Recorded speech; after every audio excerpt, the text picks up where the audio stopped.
മംഗൽപാടി കണ്ണാടിപ്പാറയിലെ അജ്വ കൂട്ടായ്മ ഇത്തവണയും മുടങ്ങാതെ വിധവകൾക്ക് പെരുന്നാൾ കിറ്റും നിർധനർക്ക് സാമ്പത്തിക സഹായവും നൽകി. Manjeshwaram MLA AKM Ashraf kit വിതരണം ഉദ്ഘാടനം ചെയ്തു. ദിസ് ന്യൂസ് സ്പോൺസർഡ് ബൈ ഗുണമേന്മയോട് കൂടിയ ഉൽപ്പന്നങ്ങൾ മിതമായ നിരക്കിൽ Sreekrishna hardwares MG road Kasaragod. Mangalpady ഗ്രാമപഞ്ചായത്തിലെ കണ്ണാടിപ്പാറ പ്രദേശം കേന്ദ്രീകരിച്ച് സേവന സാന്ത്വന പ്രവർത്തനങ്ങൾ നടത്തിവരുന്ന കൂട്ടായ്മയാണ് അജ്വ. കഴിഞ്ഞ ഏതാനും വർഷങ്ങളായി റമദാൻ കാലത്ത് ഇവർ നടത്തിവരുന്ന പ്രധാനപ്പെട്ട പ്രവർത്തനങ്ങളിലൊന്നാണ് വിധവകൾക്ക് പെരുന്നാൾ കിറ്റ് നൽകുന്നതും ഒപ്പം നിർധനർക്ക് സാമ്പത്തിക സഹായം നൽകുന്നതും. സ്നേഹവും സാഹോദര്യവും മുൻനിർത്തിയുള്ള ഈയൊരു സേവനം ഇത്തവണയും ഇവർ മുടക്കിയില്ല. ഈ വർഷവും കണ്ണാടിപ്പാറയിൽ വെച്ച് തന്നെ നടത്തിയ കിറ്റ് വിതരണം മണ്ഡലം MLA AKM അഷ്റഫ് ഉദ്ഘാടനം ചെയ്തു.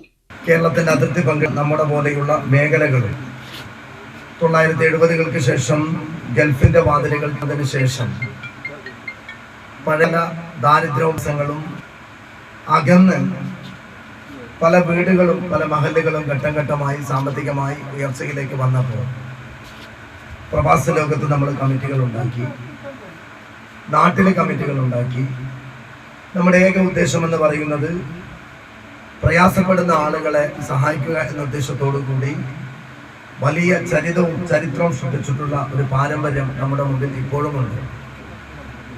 ഈ പരിശുദ്ധ റമദാൻ നമ്മുടെ മുമ്പിൽ കടന്നു പോകുമ്പോൾ നമുക്കറിയാം, ഗൾഫിലുള്ള നമ്മുടെ മുഴുവൻ പ്രിയപ്പെട്ടവരും ഏതെങ്കിലും ഒരു രീതി ഒരു കമ്മിറ്റിയുടെ നേതൃത്വത്തിൽ അവർ ഒന്നെങ്കിലും ഡയാലിസിസ് രോഗികളെ സഹായിക്കാൻ, അല്ലെങ്കിൽ ക്യാൻസർ ബാധികളെ സഹായിക്കാൻ വേണ്ടി മെഡിക്കൽ ചാരിറ്റി തരണം വിതരണം ചെയ്യും. പാവപ്പെട്ടവർക്ക് വസ്തുക്കൾ, ആളുകൾ വീടിൽ എല്ലാവരും ശേഖരിച്ചൊരു വീട് നൽകുന്നത് പദ്ധതികളൊക്കെ ധാരാളം കാണുകയും അതിന് ലഭിക്കുന്നുണ്ട്.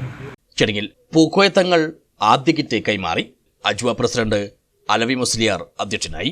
അബ്ദുൽ സലാം ദാരിമി പ്രാർത്ഥന നടത്തി. Ajwa vice president Abdul Khader Kaithakkar, PUAA chairman Majeed Darimi, Abu Kumanoor എന്നിവർ ആശംസകൾ നേർന്നു. അജ്വ ട്രഷറർ ST ഇബ്രാഹിം സ്വാഗതവും ജനറൽ സെക്രട്ടറി അഷ്റഫ് പച്ചക്കറി നന്ദിയും പറഞ്ഞു. റമദാൻ പുണ്യം മുൻനിർത്തിയുള്ള പരിപാടിക്ക് പണ്ഡിതന്മാരും സാദാത്തുക്കളും ഉമറാക്കളും നേതൃത്വം നൽകി. News bureau, Uppala.